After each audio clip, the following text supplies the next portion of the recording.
अस्सलामुअलैकुम अज़ीज़ तलबा, जैसा कि आपको पता है कि मैं 8वीं जमात की जनरल साइंस का गेस्ट पेपर आपके साथ शेयर कर रहा हूं, जिसका पहला पार्ट मैं अपलोड कर चुका हूं। तो आज हम दूसरा पार्ट अपलोड करेंगे, जिसके अंदर चैप्टर नंबर 4, 5 और 6 को देखेंगे। तो चलते हैं चैप्टर नंबर 4 की तरफ। जी तो अज़ीज़ तलबा, चैप्टर नंबर 4 का नेम है बायोटेक्नोलॉजी। तो इसको आप ओपन कर लें। इसके अंदर सबसे पहले ये जेनेटिक इंजीनियरिंग है, ठीक है। तो इसके अंदर ट्रांसजेनिक ऑर्गेनिज्म की ये डेफिनेशन आप लोगों ने कर लेनी है। उसके बाद आगे ये प्लाज्मिड की डेफिनेशन आप लोगों ने कर लेनी है, ठीक है।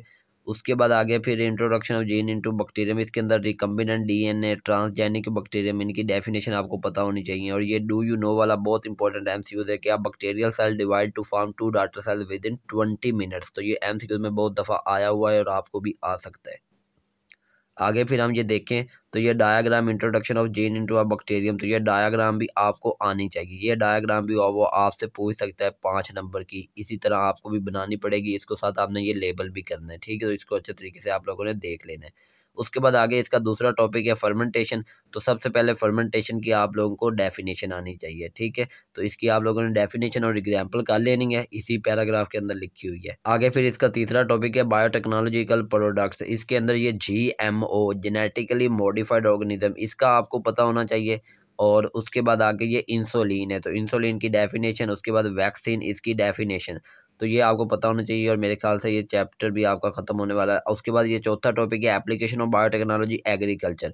तो ये इंपॉर्टेंट है, ये टॉपिक आपको आ सकता है कि how biotechnology helps in agriculture, कि बायोटेक्नोलॉजी ज़राअत में कैसे मदद करती है। तो उसके अंदर आपको ये तकरीबन सारा ही लिखना पड़ेगा, एटलीस्ट पहला पैराग्राफ तो पूरा ही लिखना पड़ेगा। तो इसलिए इसको आपने अच्छे तरीके से देख लेना है। इसके बाद आगे ये फूड प्रोडक्शन एंड प्रिजर्वेशन है, इसको आप पढ़ लें, बिल्कुल सिंपल सा है। तो अगर आया तो आप लिख लेंगे। उसके बाद ये हेल्थ के अंदर ये जो चीज़ें लिखी हुई हैं ना, 5 टर्म, इनके बारे में आपको पता होना चाहिए, ये आपसे पूछी जा सकती हैं, ठीक है। उसके बाद इन्वायरमेंट है, तो ये कोई खास इंपॉर्टेंट नहीं, आप इसको स्किप कर सकते हैं और चैप्टर आपका खत्म हो गया है। आगे इसकी एक्सरसाइज निकालें, तो इसके अंदर ये सवाल number 1, in circle the correct option, ये आप लोगों ने कर लेनी है क्योंकि ये इंपॉर्टेंट है। उसके बाद राइट शॉर्ट आंसर, तो ये आप लोगों ने करनी है। और बाकी ये देखें, इधर भी वही चीज़ें दी हुई हैं जो मैं आपको पहले बता कर आया हूँ तीसरे सवाल के अंदर। बहरहाल पहले 3 सवाल आप कर लें तो आपका ये चैप्टर खत्म हो जाएगा। आगे फिर चलते हैं चैप्टर नंबर 5 की तरफ। चैप्टर नंबर 5 का नेम ही पीरियोडिक टेबल है, ठीक है। तो इसके अंदर जी ये पीरियोडिक टेबल बना हुआ है, आप देख सकते हैं। सबसे पहले तो इसके अंदर पीरियड और groups, very very important, period और ग्रुप्स में फ़र्क करें, ठीक है। तो आपको पता होना चाहिए, तो इसको आपने अच्छे तरीके से याद करना है। उसके बाद अगर मैं बात करूं तो ये different periods of the periodic table, पहले पीरियड में कितने नंबर ऑफ एलिमेंट हैं, ठीक है, और उनके एटॉमिक नंबर की रेंज कितनी है, और उस पीरियड का नाम क्या है। तो ये टेबल जो है ना, ये बहुत इंपॉर्टेंट है, इसलिए इसको आपने अच्छे तरीके से याद करना है। और इसका जो आखिरी है ना, 7वां पीरियड, वो वेरी लॉन्ग पीरियड है और वो अभी इनकम्प्लीट है, इसीलिए इसके ऊपर स्टार लगा हुआ है। बाकी फिर अगर हम बात करें नेक्स्ट, तो ये इधर से आप ये स्किप कर सकते हैं सारा कुछ। और ये जो है different groups of the periodic table, ये आपको पता होना चाहिए। इसके टेबल बहुत ज़्यादा इंपॉर्टेंट है। Number of electron in the valence shell, पहले ग्रुप में 1 है, दूसरे में 2 है, तीसरे से 12 तक वो ट्रांजिशन मेटल होते हैं। आगे 13वें के अंदर 3, 14वें के अंदर 4। तो इस तरह इनको आपको नहीं याद करना है। और इनके फैमिली नेम भी पता होना चाहिए कि पहले ग्रुप के एलिमेंट को अल्कली मेटल कहते हैं और दूसरे ग्रुप के एलिमेंट को अल्कलाइन अर्थ मेटल कहते हैं। इसी तरह आपने इनको याद करना है। उसके बाद first 18 elements of the periodic table, तो ये लिखे हुए हैं हाइड्रोजन, उसकी सिंबल H है, एटॉमिक नंबर 1 है और मास नंबर 1 है। इसी तरह हीलियम की सिंबल H ही है, एटॉमिक नंबर 2 है और मास नंबर 4 है।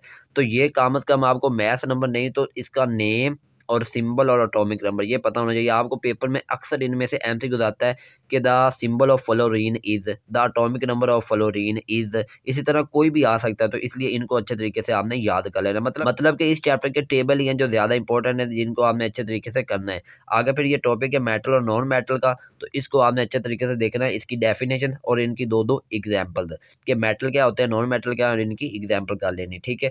इसके बाद आ गया properties and uses of metal. तो ये आपकी बुक के अंदर 7 लिखे हुए हैं, कोई से 2 आप याद कर लें। स्टेट है, हार्डनेस है, उसके बाद लस्टर है, फिर कंडक्टेंस है, ठीक है, मैलिबिलिटी, डक्टिलिटी। लेकिन ये कंडक्टेंस जो है ना, ये पेपर में अक्सर आ जाता है, ठीक है, अलग से भी आ जाता है, वाई मेटल आर कंडक्टर या शो कंडक्टिविटी। तो इसलिए इसको आपने अच्छे तरीके से याद करना है, इसकी रीज़न भी लिखी हुई है, ठीक है। उसके बाद मैलिबिलिटी, डक्टिलिटी, ठीक हो गया। और बाकी जो है वो भी आप कर लें। और ये डू यू नो के अंदर आप देख सकते हैं मेटल विच कैन बी हार्म्ड into sheets is called malleable और metal which can be drawn into wire is called ductile. तो ये फ़र्क आपको आ सकता है मैलिएबल एंड डक्टाइल मेटल के दरमियान, तो ये भी आपने याद कर लेना है।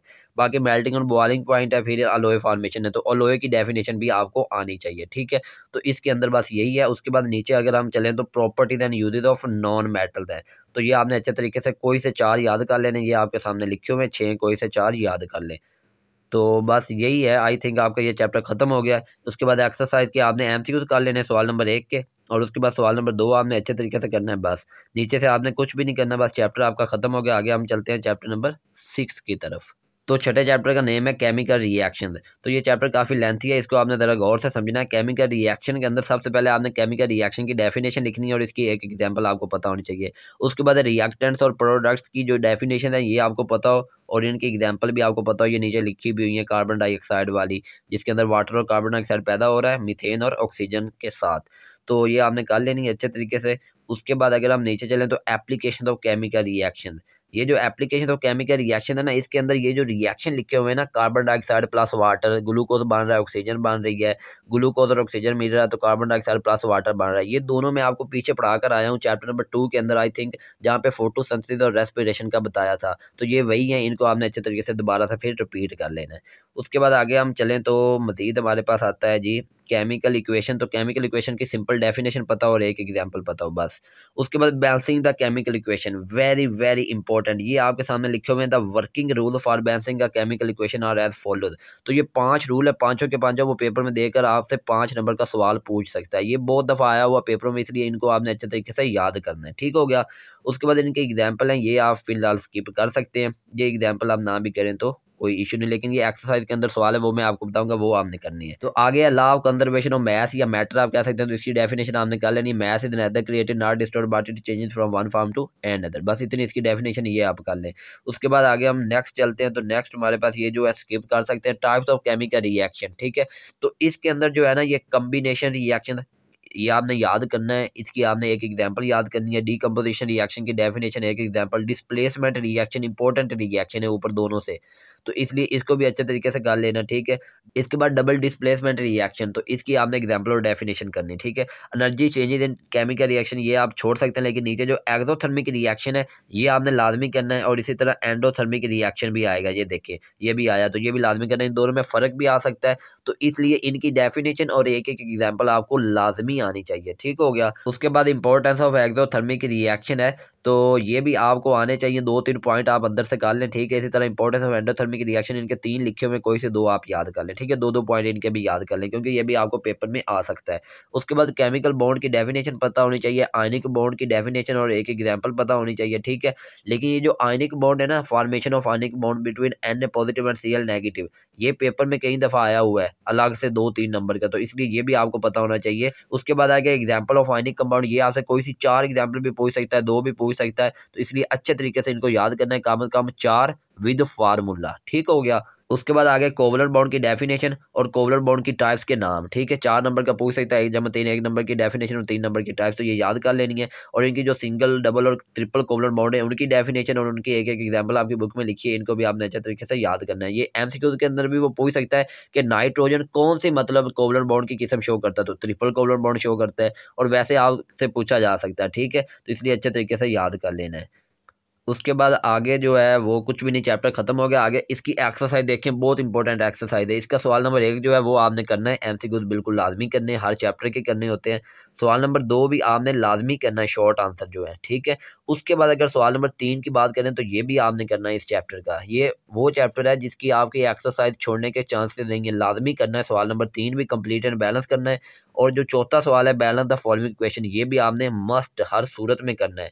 और उसके बाद 5वां जो है ये मैं आपको वैसे अंदर से बताकर आ चुका हूँ, बहरहाल इधर से भी आप कर सकते हैं 2-2 एग्जाम्पल उनकी, ठीक है। उसके बाद ये जो छठा है ना, ये भी कंप्लीट रिएक्शन ही करनी है, तो इसलिए ये भी आपको करना पड़ेगा। बाकी आगे 7वां 8वां आगे आप स्किप कर सकते हैं, छोड़ सकते हैं, पहले 6 सवाल करने हैं, ठीक है। तो इस तरह आपका ये चैप्टर खत्म हुआ, चैप्टर नंबर 7 हम नेक्स्ट वीडियो में अब आपके साथ शेयर करेंगे। तो मिलेंगे इंशाल्लाह अगली वीडियो में, तो तब तक अपना ख्याल रखिए, मुझे इजाजत दीजिए, टेक केयर, अल्लाह हाफिज़।